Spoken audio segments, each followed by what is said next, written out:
many others. Who are the directors of the film and producers.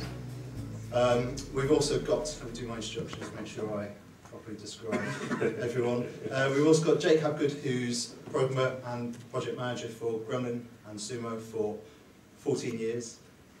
He's now the senior lecturer in game development at Sheffield Hallam University. And on my far right, Jamie Sefton, who's not the far right, no. who's ex-PC Zone editor, MD of Northern England Games Network, Games Republic, and is a fascist. So if we have a quick blacker as well. Black and white. Absolutely. So let's see. I'm Rob Barker, by the way. I'm a narrative designer and writer. Thanks to Games Britannia for inviting me to join this. We've got 30 minutes. Like I said earlier, I'm acutely aware you've all been sat in the dark and you've probably got things that you'd rather be talking in the pub to your friends about what you've just seen with. So rather than us spending 50 minutes talking in that kind of slightly more rigid Q&A format, I'm going to try and bring you in early doors. We've also got a mic which Kat at the back has got. So I'll use that as a kind of conch to try and stop things from becoming crazy. But I'm sure you'll all help me kind of build something which works and isn't crazy, except in the very most positive way. So let's see. I'm going to ask you a couple of questions first of all about who you all are. So who here plays video games? Raise your hand. Play video games. Keep an eye if you can see anyone who hasn't raised their hands. No, they're all up. Okay. Who here makes games in one shape, form or another? Oh, okay. Definite emphasis over there. So that's interesting. Fantastic. Good. Well, I guess the first thing, if I just ask yourselves a couple of bits about the film. I mean, it's a film that takes as its subject the UK games industry from the 70s to now. But what was the story that you wanted to tell? I think it was the fact that before we started the film, there didn't seem to be much recognition of the British games industry, and certainly what had gone on in the UK during the 1980s. And I think can you all hear me, by the way? Sorry, because we just moved the mic and I thought I unplugged it by mistake. We thought that there was basically ourselves. We were both, we grew up through the 1980s playing. I think it was on the Spectrum. I was a Commodore 64, and I think it was just that we were one of many other millions of children that experienced that era. And I think by the sort of late 1990s, early 2000s, it just came to a point where we sort of started asking, oh yeah, what happened to that? It was like we were part of it. Suddenly we're in the middle of an explosion, and then suddenly it was like the dust cleared, and suddenly it was all this, so you're asking yourself what happened. And I think it was just some basic questions we wrote down on a piece of paper in the very early 2000s. Possible documentary idea. British video games industry, ? We've still got that somewhere actually, we've got an ideas book. And it literally was just, how did it get started? How did it, and then what happened to it? Because we noticed at that particular time that when we, as basic as it sounds, when we did some internet searching, US Gold were gone, IDOS was still around, but there were many of the other companies seemed to have disappeared. When did you start looking at that and doing that research?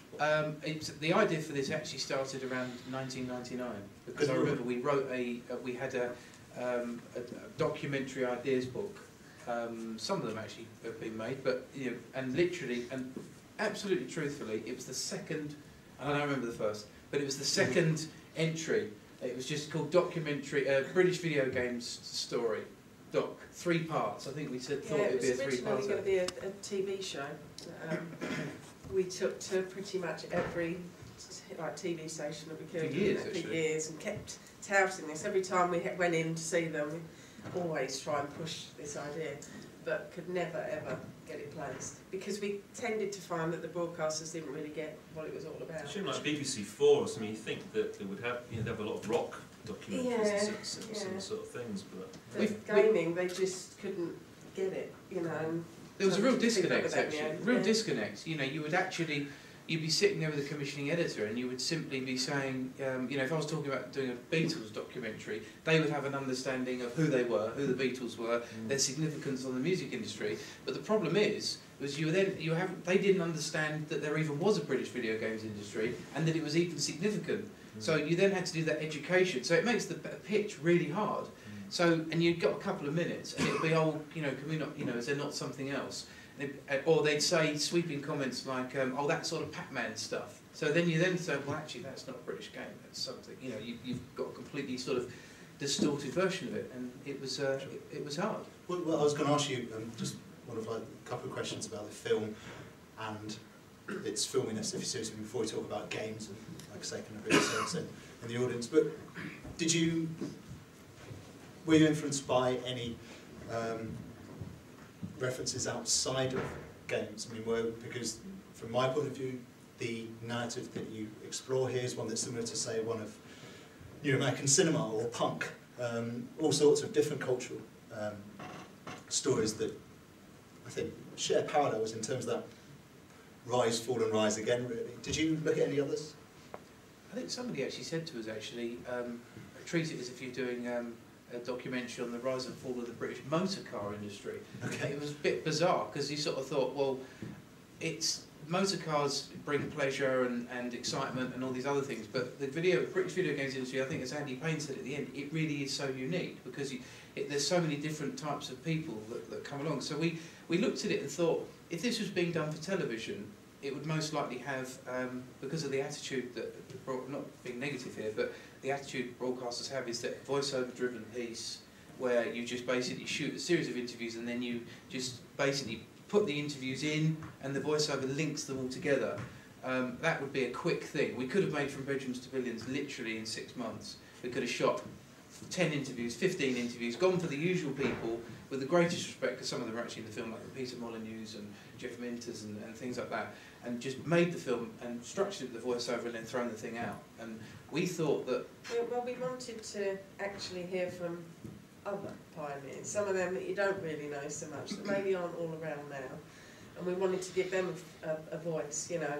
And we thought if we put voiceover on it, that's us linking it together. I mean, we know it's obviously too long at the moment, it does need to be cut down and everything, but we're trying to get a nice balance of a film, but also get everyone in there that we can. I've just noticed David Jones sitting up there actually. He's probably thinking, where was my... The funny thing is, this is the classic example where we've got a central structure for the film, and then you then swap that head for that, and you gradually, because it's an ensemble approach, which is so time consuming, it's such a difficult thing to edit.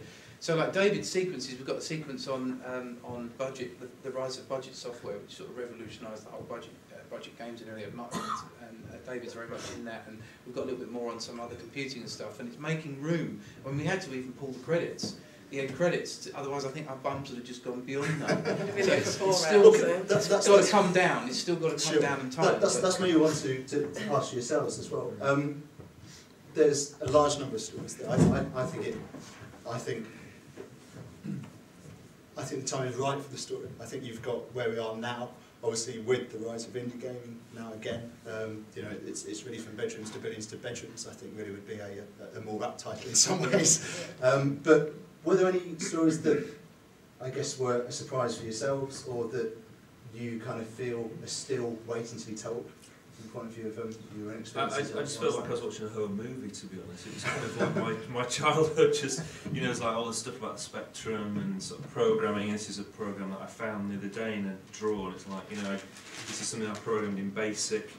You know, I used to just sit there typing programs into magazines, and from magazines as well, and you know, I collected Ultimate Play the Game, and I was just obsessed with them, and it is a really, really good piece of work, and I think it was fascinating seeing the whole sort of side of it from the sort of bedroom side, and then also getting into stuff like the magazines side of things, which is, you know, where how I got into the industry through just writing for computer games magazines, because I was inspired by those magazines like Crash and Zap, and I remember being at school and we'd get the latest Crash and we'd be, you know, looking at the games and, you know, talking about it and getting excited about it, and I think that sort of passion and that sort of that whole era kind of has just sort of pushed forward, like I say, decades of influence, and And certainly from my point of view, that's why I wanted to get into the industry, because I loved games, but I didn't keep up the programming. It's like, well, how can I blag my way in? And it was through the writing side, so it was through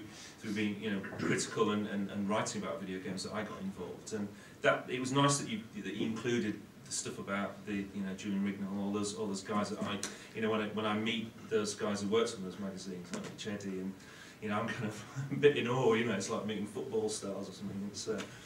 They were so important though, their magazines. Yeah, because it was like you say, it's hard for, I don't know if there's anybody in here sort of young. I mean, this young chap down here. Days before the internet, it was literally the only way that you'd find out about new games and stuff coming out, because it wasn't covered in mainstream media. You couldn't sort of buy a newspaper and find it or look at it on the television.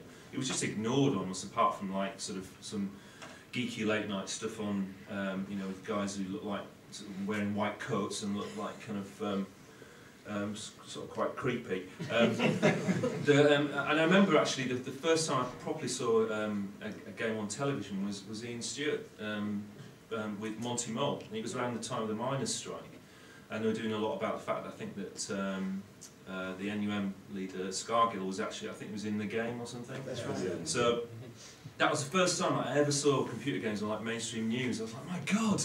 It was like I remember it so clearly, and like now I've got to know Ian as well. It's fantastic. But yeah, I think just a really interesting piece of work. And I think that, like you say, probably as a movie you could cut down to 2 hours, but you could easily release like a 4-hour sort of DVD director's cut, and I'd watch everything. So Jake, from I thought it was great. I thought the completeness of the story, and all the way through I was thinking, oh, I hope they mentioned this, I hope they mentioned that, and then you did. Yeah. I mean, I know Ian couldn't be here today, but there was a point at which I was sort of thinking, oh, if Ian was here, he'd be really pushing the point that the British sort of stock market wouldn't invest in the games industry in the same way as America and France, and the whole story of Infogrames coming and buying the companies. And then you did explain all that, so I think that was really good as a piece of work. We could have really stuck the boot in actually, because I mean, there's there was that when the buyouts happened.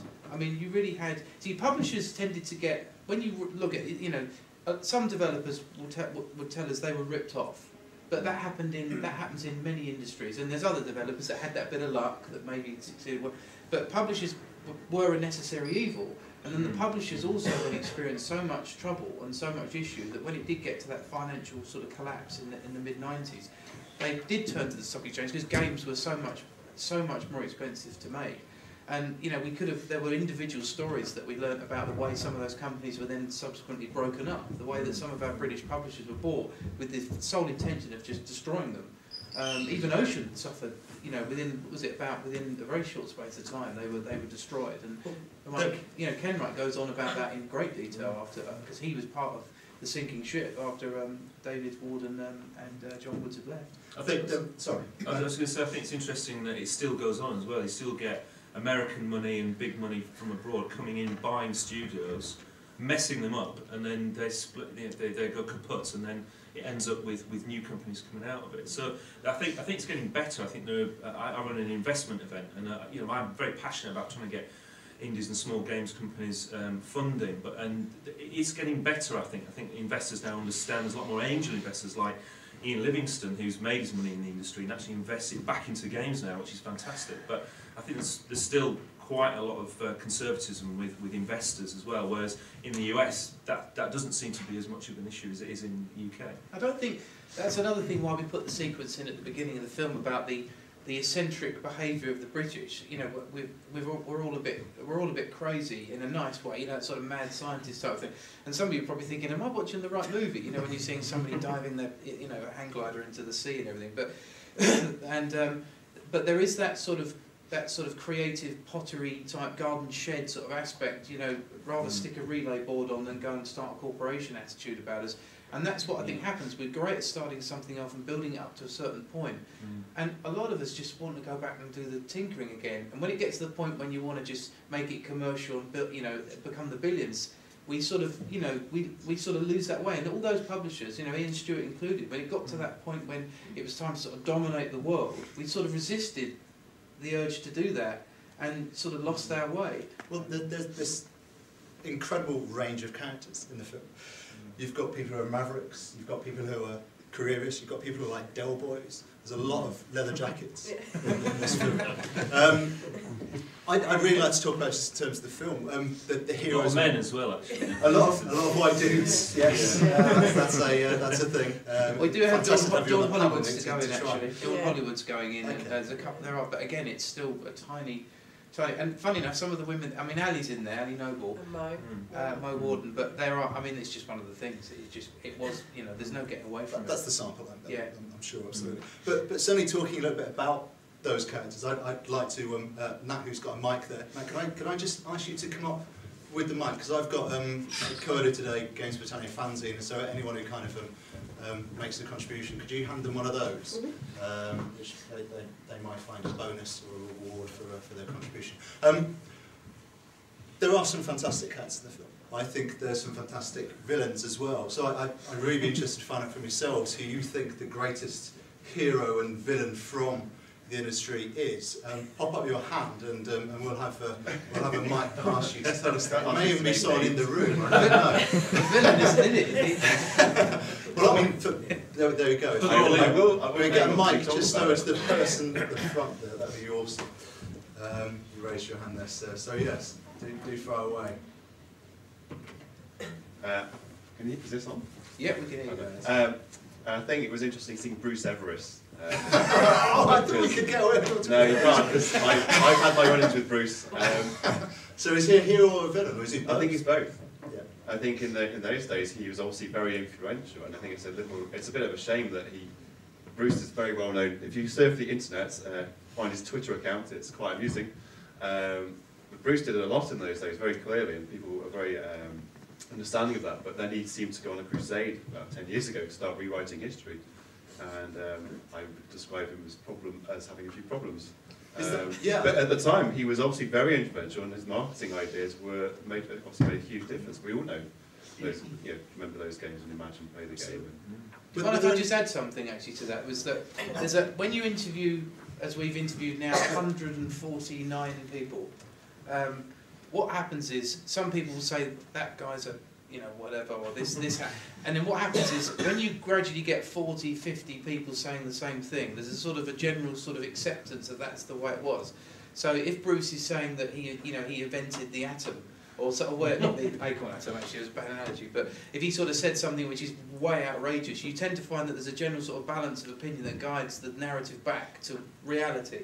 So we sort of understand that sometimes people were quite, I'm not saying anybody in this film did that, or they did, you never know, but you tend to find that there's a balance of opinion. So like rather than one developer saying all publishers rip you off, some developers say that didn't happen, that they did come across some publishers that actually helped the talent. That's why we put the section in which balances it out, so that it's also important that publishers invest in developers, because the publishers need the developers to create the product, so they need each other. But the developer will always the developer just wants to develop, but they need to live, they need to be able to eat, and they like to make a bit of money from what they do. So it's that balancing act. But that was one of the thorniest subjects, was the treatment of developers from publishers. I think having a balance is great. I would actually like to see some slightly more awkward extreme views if you have them. I actually think it would help the film to show that, because it is there, you're right, but I think it could be made a bit more clear, because I know some of the characters there feel very strongly about the way things were treated, and I think few of us here know plenty of stories, and obviously you can't support them, but I would actually I think the film would benefit from showing that there was a real awkwardness at times between these two competing people who are making the money and people who are making the games in lots of cases. Well, I think the panel would benefit from that as well. If there's anyone else who's got those kinds of awkward or interesting views on, I guess, the characters and the people involved, then give us a shout, raise your hand. Do introduce yourself, by the way. If you get a chance. I'm from Rick Wales, my name's Andy. Been into games for 30 odd years, and I'm in the games industry. I've got a game shop. And we're writing different things for sort of Oxford Rift at the moment with a couple of kids locally, so it's really up my street. I remember standing in a shop in Enfield when I was about 19, and a really gooky guy came in, and it looked like a Lamborghini outside, and it was John Rickman. And he came in, and he knew we were making arcade games, and we were freezing Street Fighter games in the Trocadero, because there was a bug in Guile. He was overhead kicking the air and it would just freeze the machine out. And it was great fun. Costing them a lot of money, but it was fun for us. And he sort of came to us, and he came in with this Game Boy.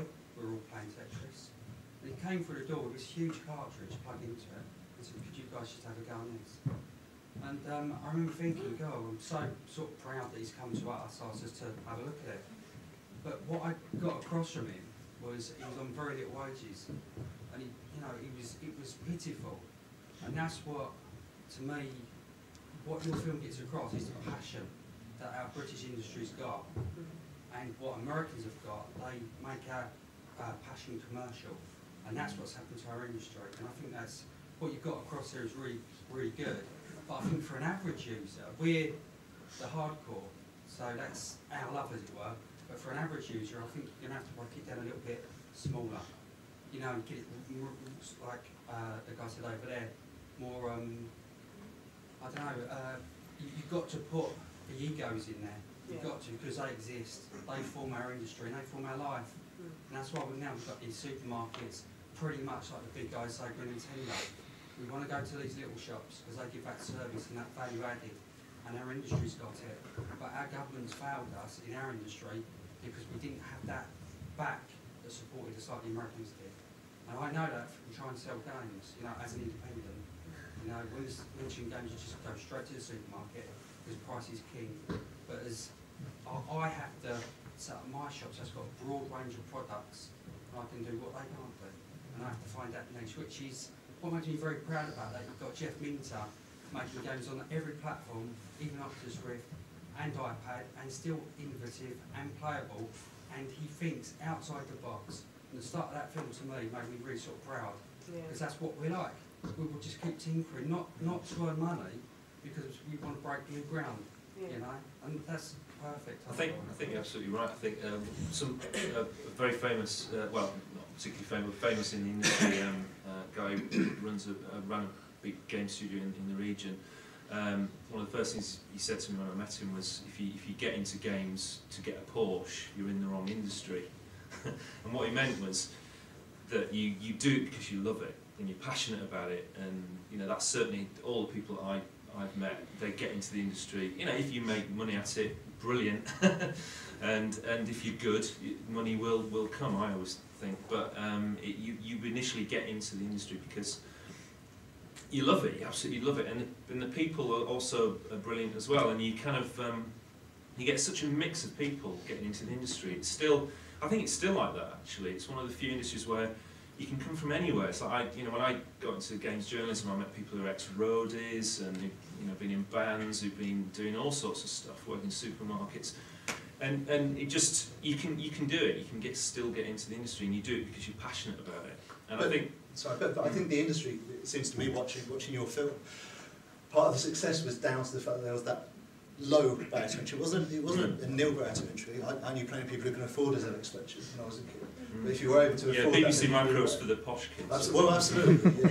Yeah. Teachers, their kids always have. But that barrier to entry, or low barrier to entry, meant that you didn't just have engineers going into the industry. And I guess I'd ask yourself, Jack, I mean, do you feel that enough is happening? Do you feel that as someone who's teaching a course on creating games, do you feel as if you're getting that diversity of people coming in to learn and find out about it?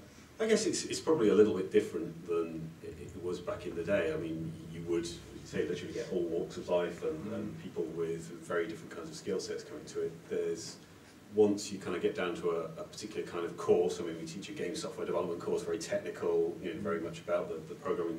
There's perhaps a narrower set of people that are sort of taking those kind of courses. So, I mean, that must be a problem then, because I mean, we've just watched a film which demonstrated that the success there was down to an ability for anyone to get in there. I mean, are things that tools like Scratch and the like kind of really going to be able to do it? I mean, is the Raspberry Pi the answer? Well, I guess this is where things like Games Britannia can come in. I mean, the drive by the government to get more people into computer science and using things like Scratch or GameMaker or any other device programming language that you can use to not just be technical but be creative with. then is another route into the indie game development community and to keep the industry going. I mean, the film is going to be touching on that as well. Okay. We removed that section temporarily, but we are looking at how kids are now being encouraged to program again. Back in like the BBC days, when I was at school, you sat there, you really got involved with the machine. Now they kind of just get told, oh, you can do PowerPoint and stuff like this, whereas it's not so hands-on. Yeah, I mean, the film's narrative is about this change from, a community, and a community that works through physical spaces and so on, like computer fairs, computer shops, and then publishers come in, and then you've got it in your titles. Kind of guys with 10-gallon hats, like menacingly marching towards the screen. It's terrifying when you first watch it.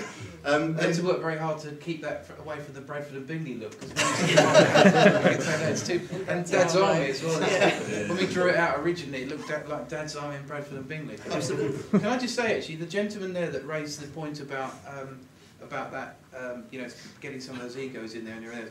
I totally agree, and I think the film is a perpetual balancing act, because everything you add adds time, running time, and this is the thing that the computer shops, they were really important. And you think, why are shops important? But they were. The magazines were important. The availability of cheap hardware were important. The creativity and the British sense of eccentric creative need, and all of these facets. But there was a section that we had which we pulled recently, not pulled as in like it's never going to be seen, but it'll probably be on some extended version or something like that.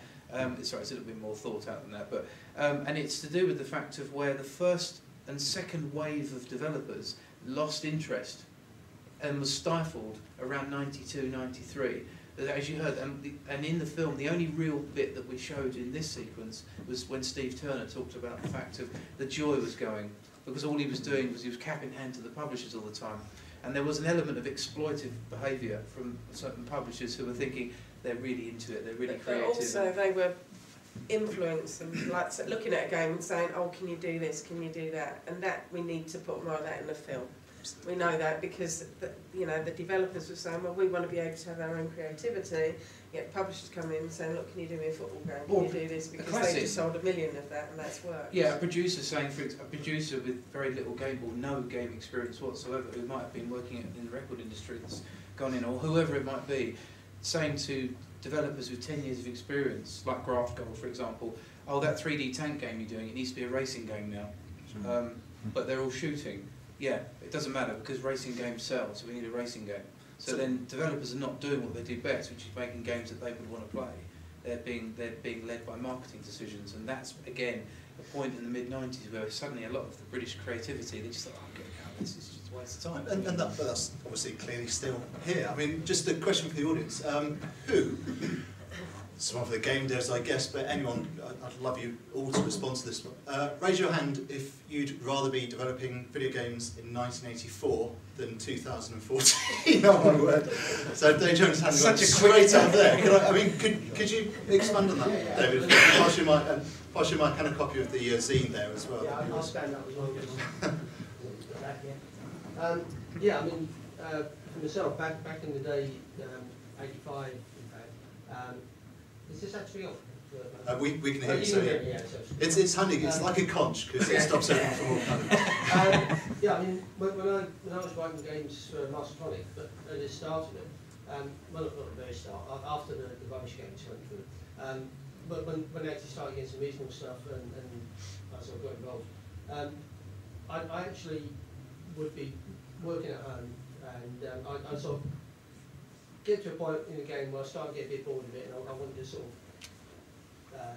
just get some feedback. So I'd go into the office and I'd start telling them the game's going to have this, it's going to have that. And on one particular occasion, I remember they said to me, look, we don't care what's in the game, you write it, we'll sell it. And these days, it's like you have to amber light, green light, then you've got to sort of go back through the process again. You do. I think you do with publishers. I think the opportunities for indies are as good as they've ever been. I mean, it's incredible. You can now, as a bedroom developer, you don't have to leave your bedroom. You can do it all, program it, and do everything. and release it digitally. I think that that's been the massive thing, certainly for companies in our region. I mean, you talk to Charles Cecil, who's on that documentary, and he'll talk about the dark days of the sort of late 90s, and why they would get Revolution would get 5% royalty on Broken Sword games and never see any money. And then now they get 70% of their funds from releasing Broken Sword on iPhone, and it comes straight back in. They can use that money to develop new games, and I think that's been the huge change. I think obviously it brings its own problems because there's now millions of games out there on different formats, and it's that visibility. But I don't know. I think you'd have to be crazy to think to go back to the early 1980s as preferable to what it is now. It was fun. I think that's it. But I think it still can be fun. These days it's a job. Well, I don't think so. No, I think you can talk to us. Yeah, talk to these guys. Our designer can do whatever he wants. Yeah, I think that's it. I think there are. This is it. The industry's so big now. It's kind of, you get your AAA and you also get your tiny games, that are released, and there's everything in between. And I think that's what's so wonderful. There's everybody plays games now. I think back in those days you had to make games that basically teenage boys would play, whereas now you can do anything, dance games and stuff like that. But that said, if you look at the, I don't know if it was, well, obviously every choice in terms of the film you've made is deliberate, but I noticed when you were talking about the bigger games, the first game you showed was a Hitman game, which included guns, people being shot in the face, objectification of women, ticking all those boxes. Were you? It was deliberate. Yeah. In fact, when we created a. So these are the bigger, better games that one of your talking heads was talking about. Well, when you look at the tentpole games, you see, this is really interesting. Phil Harrison, we got Phil. I mean, he's quite a major player. He launched the 3 PlayStations. Now he's at Microsoft. He was unbelievably candid. I mean, I was really shocked. We were very shocked at how open he was and how frustrated he is with the industry, and how not frustrated as if like he's losing. It's not for him. That's why he said about the tentpole games. He said it worries me because he said, but we are seeing less of them now because they're too risky to do, and small to medium publishers are looking at smaller games, and everyone cites Angry Birds all the time and things like that, which was very handy. Because it's shown a lot of smaller developers that actually I can write something better. Because it's not about the graphics. You don't have to go for 3D anymore. You can go for a retro look if you want, and that's why you've got that freedom. I think the best example is Minecraft. I mean, that is made by somebody who's passionate about games, wasn't really bothered about making a lot of money out of it. He wanted to make something.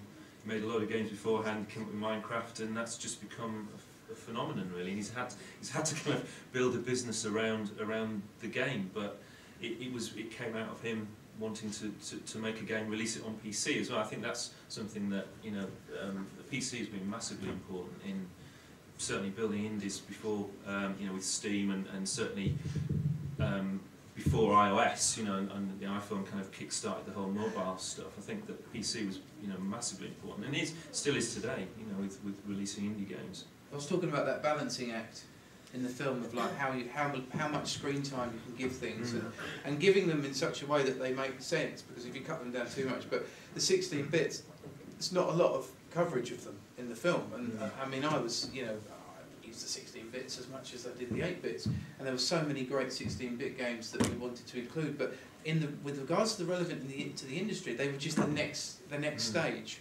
They just showed that the games became more advanced and we needed bigger teams and longer dev times, and that was the next sort of stage. And it showed the relevance to the individual coder. It was about how they suddenly, it was very, very difficult. That's why we showed, I think it was Lamatron, and even Jeff told us the story about Lamatron. It took him so long to make it because it was in the Amiga, and he realised that I can't knock out an 8-bit game. This is going to take 3 times as long. Jeff Minter's latest game is on Vita now, TXK, and it's brilliant. It's probably his best game ever, and I think that's what's so wonderful. It's like kind of having comebacks from rock stars or something. All these guys are coming back and making, so often doing their best work, and I think that's wonderful, and they get paid for it, which is really even better. We couldn't actually find a single, not that we looked, but there was a question we asked every interviewee, including David there. Was about a commercial aspect. Did you get into, when you started, when you were attracted into the idea of developing, was there any sort of idea of commercial aspect to it? And it was always no. It was just I did it because I liked it. And then it eventually became, it eventually became a sort of, the money came later. But it was always the love of it. And I think when you lose the love isn't there anymore, you don't feel excited about getting up and going to work and doing that, then it's hard to be creative. I think you find that with indies as well. I think a lot of them start out, you know, talking to all the guys in the region, you know, they start up and they, you know, release a few games and it's fun, and then the business kind of starts to take over, and they spend more and more time with spreadsheets and accountants and lawyers, and it takes them away from actually their love of programming and actually making the games. And I think you see it in the bigger sort of stars like Peter Molyneux. I think the reason why he kind of left Microsoft is because he just wanted to get back to small teams making games. He does say that. Yeah, exactly. I think that to me seems, I think I alluded to it earlier, now is the time to tell this story, because you've got this brilliant full circle. But another question for the audience. Oh, hang on, there was a hand there. If you could just bring the mic over. do just ask. I've got a question for all of you as well, which I can give you in a tick. I think we're getting fairly close to the end now, but if everyone keeps their I'm Adrian Mills, I teach game design at University of Grimsby Institute. One of the things, just to comment on what you were saying there, sort of thing, one of the things you did put in the film was the comment, I can't remember who said it in the film, because there was a lot going on, was the mention of the fact that they just went for licensed games towards the late 80s. Ocean? The guy from Ocean, wasn't it? Yeah, Ocean So started trying that trend. to get hold of everything. Yeah. And then he said you dropped the sequence where the guy said in 92 they were just getting out because they were fed up. Well, was that a direct consequence, and was that a direct consequence of the people, you know, losing the love for making the games because they were just being forced into this licensed? I'll be honest with you. You still find if you go with the Ocean interviews that we did, if you tended to go, you know, Ocean is a good example actually, a very creative, a lot of fun, excitement, really good hub of clever people. But if you handed them, say, this is a Platoon license, they'll just do the best game they can. So it doesn't always, it's not necessarily they're limited in that way. They'll still try and do the best game they can and enjoy themselves while making a game, whether it's Platoon or whether it's an original title. I think where you started to see the loss of it, Peter Harrop, for example, tells a really moving story about in this sequence which will probably be an extended. It's just too long. But Harrop says, you know, he just said he got out when he got fed up with people that he had no respect for telling him how to make games. It was the money men when they started coming in. Quite a few say that was really influencing what we were doing. And they wanted to get the money men were becoming more desperate because, for the overriding reason that you saw in the film, because there was less money available for the publishers to exist. So they were becoming more desperate and more graspy. Let's do a racing game, let's knock out this game, let's do that. So the whole thing was, so it's part of it was going through a dying process at that point. But it didn't die altogether, but it was those first wave and second wave of developers found it so difficult. I mean, Jeff himself, he stayed independent, so he sort of has gone up and down. Now he's going through a resurgence. Because it's perfect for him, this sort of creative time. But yeah, it's the film in a way seems to have him as the golden thread throughout.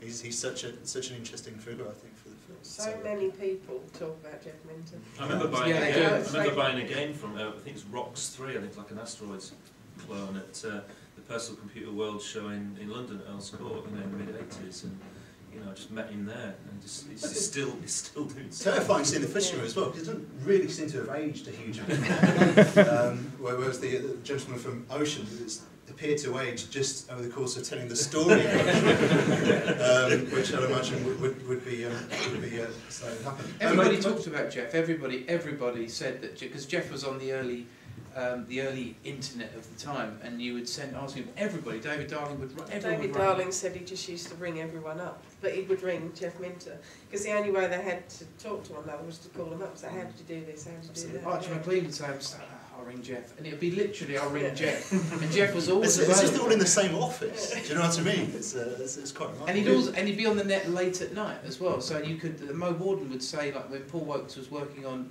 Damocles. He said that, you know, he'd ask Jeff something about some real sort of high-level piece of code information, and he'd implement it into the game. And Paul Wokes was somebody we really tried to get, and I really wanted to do it because I'm a huge Paul Wokes fan. So it was a pain not to. there's always a couple that got away. That, I was going to say, how did you get on with the stampers? Did you get anywhere near? We did. I mean, it's I tried everything. We've had some. You try and climb over the big iron gates, like very Hill Cop style kind of iron gates. We've done all we can. I mean, it got to the point where we were going to start to get lynched by backers of the film. If, you know, we had to close the interviews off, and we had a couple of leads. And we had a couple of near misses. Everybody seemed to know them. You'd always get, somebody would write to post something and say, the film would be a failure if you don't have the stampers in it. And I sort of think, well, they were important, and we do feature them in the film, but it's wrong to say that one individual would ruin the film if they're not present. Because, you know, and Andrew Braybrook, for example, he's just not comfortable being filmed. Not everybody feels, you know, and as we got across in the fame section of the film, you know, they're not rock stars, but the magazines portrayed them as rock stars. They were, you know, I use this word really kindly, but geeks, nerds, as Jeff Minter said. We programmers, you know. Yeah, I just wanted to try and make a link back to Games Returning on the question that was asked about licenses. I mean, there is a lovely workshop that's going on with Mossy Monsters as part of Games Returning later on, and we have Tony Crowther in the room who worked on that. So I thought it might be good to address that question to him, having worked on, you know, many of his own creative games over the years. You know, what was it like to work with that? Yeah. I've always enjoyed it. I've always followed the trends. I've always like jumped on the bandwagon. It's like my first game I did, Blagger, which was a copy of Manic Miner, and I've just moved off. So people will do this, and I'll do that. I'm still doing that now. So we're still sort of copying, but making it better. So you have no issues with working with the washlings? Or? No, it's quite fun. I've got youngish kids, but they've got a bit too old now. They're about 16, so they're not that impressed. It's washing. My kids will be, so. Tony, you were the first. I didn't know you. We didn't know you were here. It's fantastic because you were the first interview that we shot. So it's really quite funny that, you know, it was, wasn't it? Yeah. That shot we lined you up in front of the Commodore 64, and then we went and did Ian and Peter straight after. But you were the first. So you were the first interview. It's kind of funny you're here. So because I hated the film. Were there any questions that you've been through that process you missed out on asking, as it were? Well, we tended to do the interviews in clumps.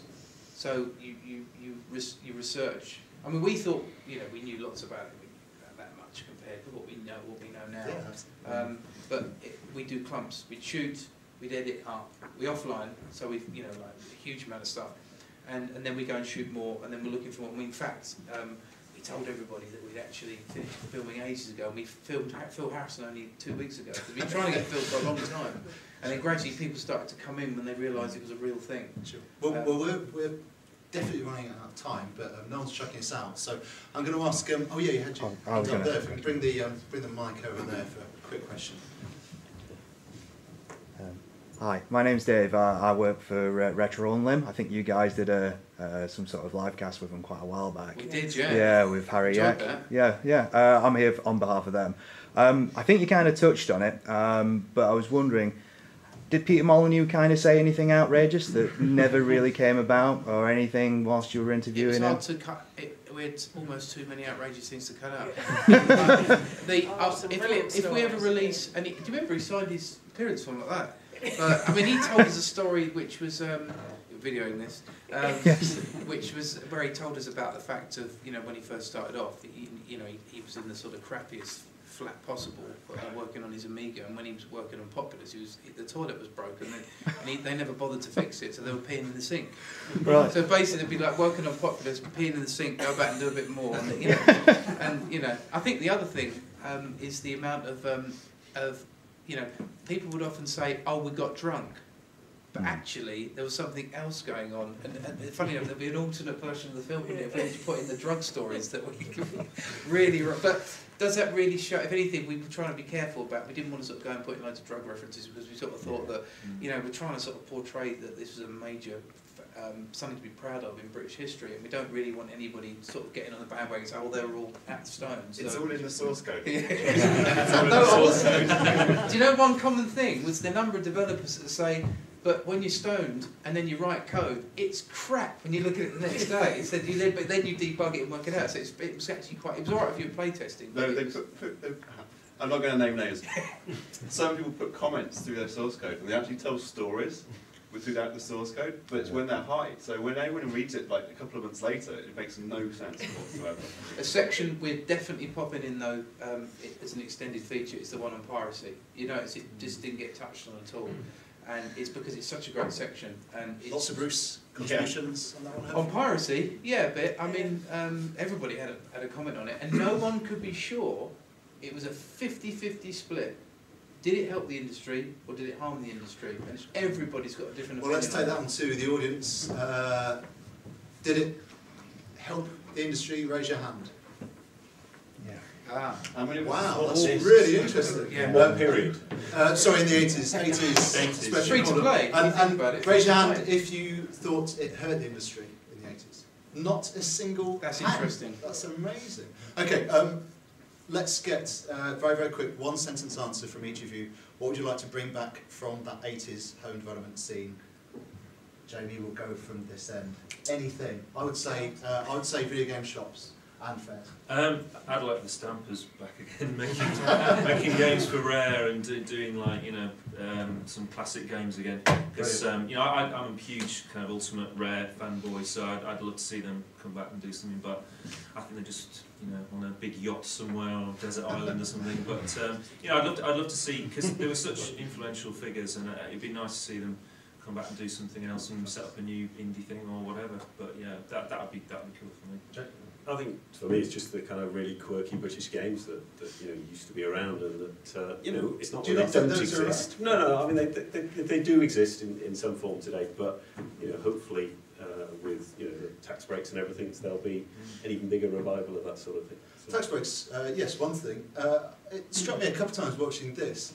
I mean, for television, we've got the BBC. Does anyone ever? I'm in a room full of people here. Does anyone ever think that we do well to have the equivalent of a BBC for video games here? Where We do, it's YouTube. it's YouTube. Okay. Absolutely right. There you go. Okay. Absolutely right. Ned, what would you like to think about? I'd like to see kids back programming again, youngsters. I think that when we've not covered it so much in the film that we showed today, but there's quite a lot of stuff we've got in a section that we're going to put in there talking about how we're getting kids back into it, and we do look back on it, how it all started. So I think that I'd like to see him sitting there pulling computers apart and really getting. We'll see.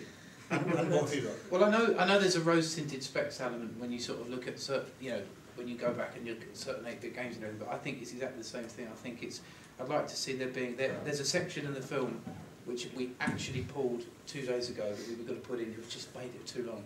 It was on the fact of this huge gap because of ICT. I know you said one sentence, but basically we lost almost a decade of new programmers coming through because they lost interest at the sort of 5, 6, 7 years of age, and there was actually a drop in the number of IT graduates. So we suddenly lost this huge thing. So I want to see, like my son Thomas there, when we went to a show recently, there's all this PS4 stuff, and he got drawn towards Chucky Egg, which he'd never seen before.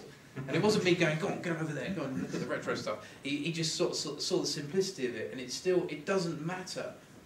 It's the playability and how it looks and all that. And I think that. And how you can just dip in and play for a little while. We don't get time to sit and play these big games that require hours of your time. I don't get time to play games.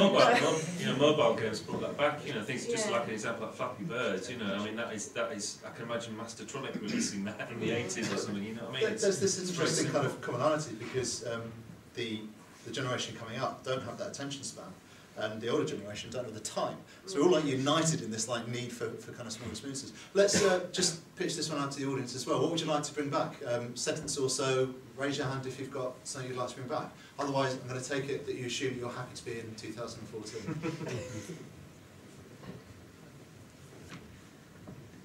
We'll get to know you. Bring in a new voice. One sentence, the thing I'd like to bring back: high score music. Proper video game music. For that table? Yeah, because it died a death. Now you auto log into games. They know who you are before you start. The opening theme of games is kind of lost in this sea of orchestral stuff, and proper video game music, synth music, featured composers that really pushed the limits of a technical machine and a chip. But also, there was a score for everything. When you died, you got a little bit of music. When you started the game, you got a little bit of music. there was an opening, there was a loading theme. You don't get those anymore. I was speaking to John here about this, and he said that the high score music in video games died and disappeared, and nobody noticed. So I would bring that back, because I think that's one of the great things that we've lost. Or loading screens. And loading screens, I miss loading screens, actually. And also, I'd just quickly like to say thank you, Anthony, because what you've provided me and anyone else in games education is at least 3 or 4 lessons worth of video there that we can use and we can show to our students and repeatedly say, listen to us. We were right. Thank you very much. An intro from you, actually. I think I grabbed one. Sorry, I'm Graham Ruddings. I'm a principal lecturer at video game design at the University Centre Grimsby. Can I add one last thing, actually? It's actually very, very important to Nick and I that it's on record, is that the film would only actually be possible. Yes, we went out and obviously made it, but we could only afford to do it because basically people funded it. We crowdfunded it. We couldn't get finance through traditional means. We couldn't get a single broadcaster to even consider it. So it was actually the community. We put it out, we went to Indiegogo and then Kickstarter to raise the money to make the film, and that's why we wanted to make it. We didn't want to do another one. It had to be, you know, the best and get everything shot and as much in it as we could. So we wouldn't have been able to do it without you guys. You know, I'm sure there's people here in this room that back the film. So thank you. You know. Well, yeah, thanks very much. I'm going to upgrade now. Special edition. Plants. Oh, that's what we were talking before. For the screening.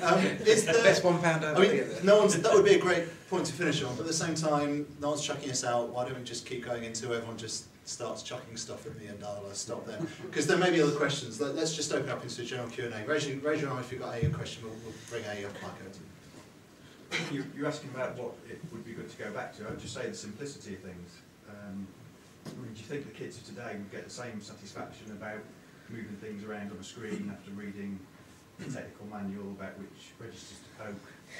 That sort of thing. Everything seems too complex these days and too overwhelming. I'll tell you what was fun for me actually when, because I grew up typing in code from magazines, so when I got a job on the official PlayStation 2 magazine, at the time you could get YAR Basic on your PS2. So it was a bit of fun. I just thought, wouldn't it be brilliant? You know, people spending 400 quid, 450 quid on this new PS2. Why don't we bring back typing in code into the magazine? So for the first year of official PlayStation 2, I ran a little column about YAR Basic, and I worked with the Sony guys, and we came up with a little Defender-type shooter that you could type in on your PlayStation 2. And probably only about 10 people in the whole of the UK did it, but it was great fun to do, and I kind of did it almost as like a sort of taking the mickey sort of thing out of it really, and also kind of to bring it back, and I just thought, I wonder if anybody's sad enough to still do that, and they were. But it's great. I think that's great. I think kids nowadays, they can do that. I think it's, you know, there's so much more opportunity with Scratch and Game Maker and all these other things. You see though, in the film, as Tony said, Tony Crowther said that it wasn't about games for him, it was about programming, learning to program. And also when Nigel Alderton said that the teachers were shocked that the kids were asking to come in early to use the computer. They couldn't get their heads around it. We used to run riot, you know, we used to know more than the teachers, so we programmed them the BBC micros so that every time you pressed a button it said something offensive.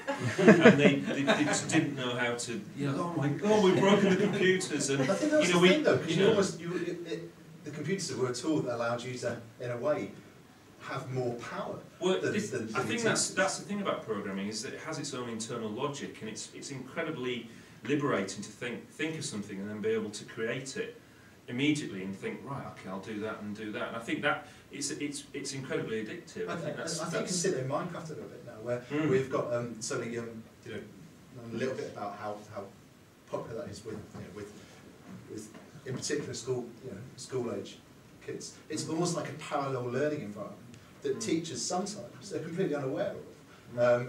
And in some cases, I think children are learning as much from Minecraft and the working that they are from some of their teachers. Absolutely, yeah. And I think that's what's wonderful now, is that we are accepted as an industry. When I first joined the games industry in the late 90s, we were very much seen as kind of, you know, with Daily Mail headlines of, you know, we're teaching our kids to kill and all this kind of stuff, and it was very, you know, politicians wouldn't touch us with the barge pole, and it was seen as very much we're kind of pariahs almost, and it's completely turned around now. You know, the government love us, they'll actually listen to us, they've brought back, you know, computer science into schools. We've got a cross-party committee. It's because they've worked out how much revenue has been lost. Well, I just think that's a coincidence. Any other questions from the audience? Raise your hand, we'll go around to you.